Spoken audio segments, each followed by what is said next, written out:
Chris में प्यारे भाई और बहनों, आप सबों को जय यीशु।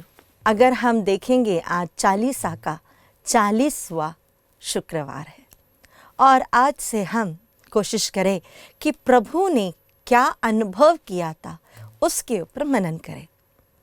पहला सीन हम लेंगे, प्रभु पिलातुस के सामने खड़ा है।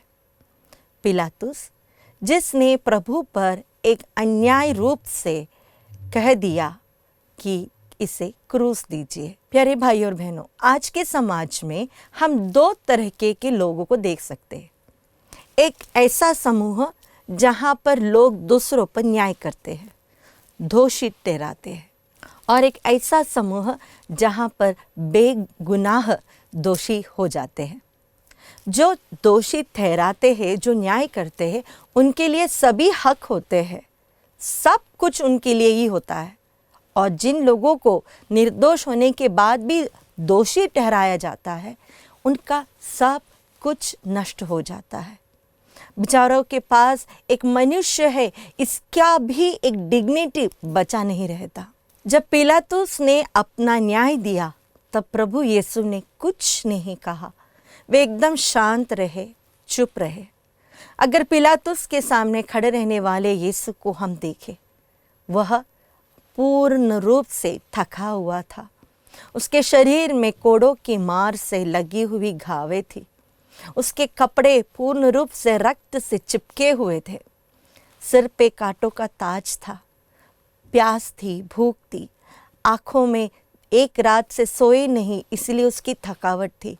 प्रभु यीशु एक मनुष्य भी नहीं कहलाया जा सकता था, ऐसा उनका रूप हो गया था। फिर भी पिलातुस एक निर्दोष को, एक निष्कलंक को मार डालने की आज्ञा दे देता है। जब हम हमारे परिवार में, हमारे समाज में, जहाँ हम रहते हैं, वहाँ पर दूसरों पर दोष लगाते हैं, तो वह व्यक्ति भी ऐसा हो जाता है। एक निर्दोष व्यक्ति जिसके ऊपर आरोप लगाया जाता है, झूठा आरोप लगाया जाता है, वह भी प्रभु यीशु के समान पिलातुस के सामने खड़े रहने वाले, सिर नीचे झुकाकर शरीर पूरा घाव से भरा हुआ एक यीशु के समान बन जाता है। कई बार हम देखते हैं, हम हमारे जीवन साथी पर दोष लगाते हैं, अपने भाई बहनों पर दोष लगाते हैं।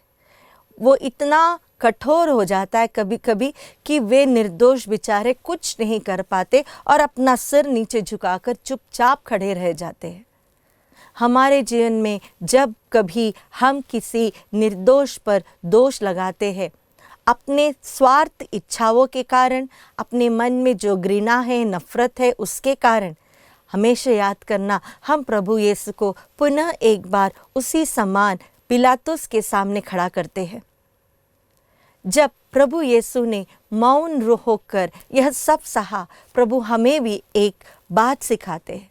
जब लोग आप पर दोष लगाते हैं, आप पर उंगलियां उठाते हैं, झूठी कहानियां बनाते हैं, प्रभु हमसे कहते हैं, चुप रहना, शांत रहना। निर्गमन ग्रंथ अध्याय 14 पद संख्या 14 में एक वचन है। वचन कहता है, मैं तुम्हारे लिए युद्ध करूंगा, तुम बस शांत रहना। प्रभु यीशु ने इस दुनिया के पापों के लिए, हमें पापों से बचाने के लिए चुपचाप वह सारा दंड स्वीकार करते हैं। किसी पर कोई आरोप नहीं लगाते हैं। हमारे समूह के ऐसे लोग जो दूसरों को दोषी ठहराते हैं, और ऐसे लोग जो हमेशा निष्कलंक, बेगुनाह होने के बाद भी दोषी ठहराया जाता है, आप दोनों से प्रभु यही कहते हैं, पिलातुस ना बने। हम सच जानते हुए भी सच को छिपाकर किसी और पर आरोप ना लगाए। और अगर हम पर किसी ने भी झूठी बात कही हो, आरोप लगाया हो, तो उसे शांत होकर स्वीकार करें, क्योंकि उसमें प्रभु की महिमा जरूर प्रकट होगी। पापिनी स्त्री को जब लोगों ने प्रभु के सामने लेकर आए थे, प्रभु ने एक बात ही कहा, जिसने पाप नहीं किया है वह पहला पत्थर मारे। प्यारे भाई और बहनों, जब प्रभु हमसे यह बात आज कहेंगे, शायद मैं रहूँगी सबसे पहले उस पत्थर को नीचे डालने के लिए। हम में से कोई भी योग्य नहीं कि हम दूसरों पर आरोप लगाए, पत्थर मारे। आइए हम कोशिश करें हमारे जीवन से यह आदत बदलने के लिए।